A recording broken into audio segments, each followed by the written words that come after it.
హైదరాబాద్ లంగరౌజ్ లో కారు బీభత్సం ఘటనలో నవదంపతులు మృతి చెందారు. మద్యం మత్తులో అతి వేగంతో కారు నడిపిన ప్రణయ్ అనే వ్యక్తి 2 నెలల గర్భవతి మృతికి కారణమయ్యాడు. లంగరౌజ్ లో జరిగిన ప్రమాదంలో బైక్ పై వెళ్తున్న దినేష్ గోస్వామితో పాటు అతని భార్య మోనా ఠాకూర్ కూడా మృతి చెందారు. అలాగే కారు ఆటోను కూడా ఢీకొట్టడంతో అందులోని 4 తీవ్ర గాయాలయ్యాయి. దీనిపై మరింత సమాచారం మా ప్రతినిధి శశి అందిస్తారు. మద్యం మత్తులో వాహనం నడిపి 2 నిండు ప్రాణాలను బలిగొన్నాడు ఓ వ్యక్తి. లంగరౌజ్ ప్రాంతంలో ఈ విషాదకరమైనటువంటి ఘటన చోటు చేసుకుంది. దీంతో 2 కుటుంబాల్లో విషాద ఛాయలు అలుముకున్నాయి. వికారాబాద్ జిల్లా మోత్కూరుకు సంబంధించినటువంటి ప్రవీణ్ ను పోలీసులు నిందితుడిగా గుర్తించారు. ప్రవీణ్ అర్ధరాత్రి 12 గంటల ప్రాంతంలో ఇటు బాపుఘాట్ వైపు నుంచి లంగరౌజ్ వైపు కారులో అత్యంత వేగంతో వెళ్తున్నాడు. అతను మద్యం మత్తులో ఉన్నాడు.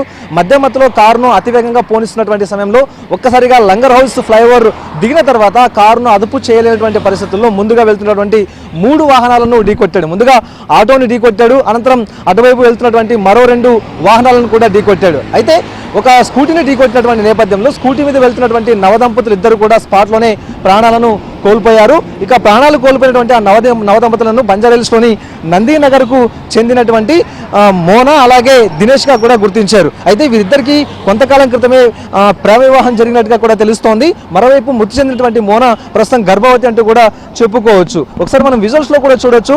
ప్రమాదానికి సంబంధించినటువంటి దృశ్యాలు, ఆ తర్వాత రక్తపు మరకలు కూడాను ఇప్పటికీ రోడ్డు మీద అలాగే ఉన్నాయి. ఇక కారుకు సంబంధించినటువంటి నంబర్ ప్లేట్ కూడాను ఇక్కడే ఉన్నటువంటి సందర్భం. అయితే ఇటు దినేష్ అలాగే మోనా గత 2 రోజుల క్రితం లంగరౌజ్లోని యాదవ్ బస్తీకి వచ్చారు. ఇక దినేష్కు సంబంధించినటువంటి పుట్టినరోజు ఉండడంతో పుట్టినరోజు వేడుకల కోసం అంటూ ఇటు లంగరౌజ్కు వచ్చినటువంటి సందర్భం కూడా ఉంది. 2 రోజుల క్రితం మోనా నివాసంలో ఈ పుట్టినరోజు వేడుకలు జరుపుకున్న తర్వాత రాత్రి ఇక నందీనగర్కు బయలుదేరారు. తమ సొంత స్కూటీలో ఇటు లంగరౌజ్ నుంచి నందీనగర్కు వెళ్తున్నటువంటి సమయంలోనే వెనకాల నుంచి వచ్చినటువంటి ప్రవీణ్ ఇద్దరిని కూడాను బలంగా ఢీకొట్టాడు. దీంతో ఆ ఇద్దరు స్పాట్లోనే ప్రాణాలను కోల్పోయారు. అనంతరం పోలీసులు కుటుంబ సభ్యులకు సమాచారం అందించడంతో కుటుంబ సభ్యులు ఘటనాస్థలికి చేరుకుని కన్నీరు మున్నీరుగా విలిపించారు. అయితే కొంతకాలం క్రితమే వీరిద్దరు కూడా పెళ్లి చేసుకున్నారు. మరోవైపు ప్రస్తుతం మోనా 2 నెలల గర్భవతి. దీంతో కన్నవాళ్లకు సంబంధించినటువంటి కన్నీళ్లను ఎవరూ అడ్డుకోలేకపోయారు.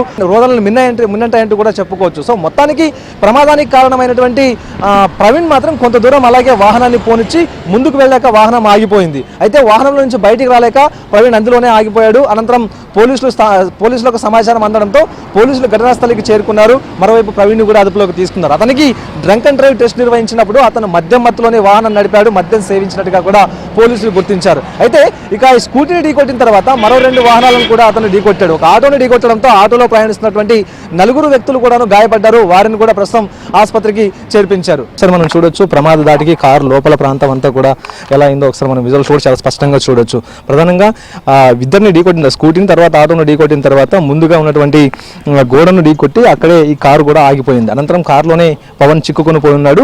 అతన్ని స్థానికులు బయటికి తీశారు. మరోవైపు పోలీసులు కూడా ఘటనా స్థలికి చేరుకుని అతనికి డ్రంక్ అండ్ డ్రైవ్ టెస్టులు నిర్వహించినటువంటి సమయంలో అతను మద్యం సేవించినట్టుగా కూడా పోలీసులు గుర్తించారు. దీంతో అతన్ని అదుపులోకి తీసుకుని పోలీస్ స్టేషన్కు తరలించారు. అయితే ఈ స్విఫ్ట్ డిజైర్ కారు అత్యంత వేగంతో ఆ ఇద్దరిని ఢీకొట్టడంతో ఒక్కసారిగా గాల్లోకి ఎగిరి కింద పడ్డారు. దీంతో వారి తల భాగంలో తీవ్రమైనటువంటి గాయాలు కావడంతో తీవ్రమైనటువంటి రక్తస్రావం జరిగి అక్కడికక్కడే ప్రాణాలను కోల్పోయారు. మొత్తానికి మద్యం మత్తులో కారు నడిపినటువంటి పవన్ పోలీసులు అదుపులోకి తీసుకున్నారు. అతని మీద కేసు నమోదు చేసి దర్యాప్తు చేస్తూ ఉన్నారు.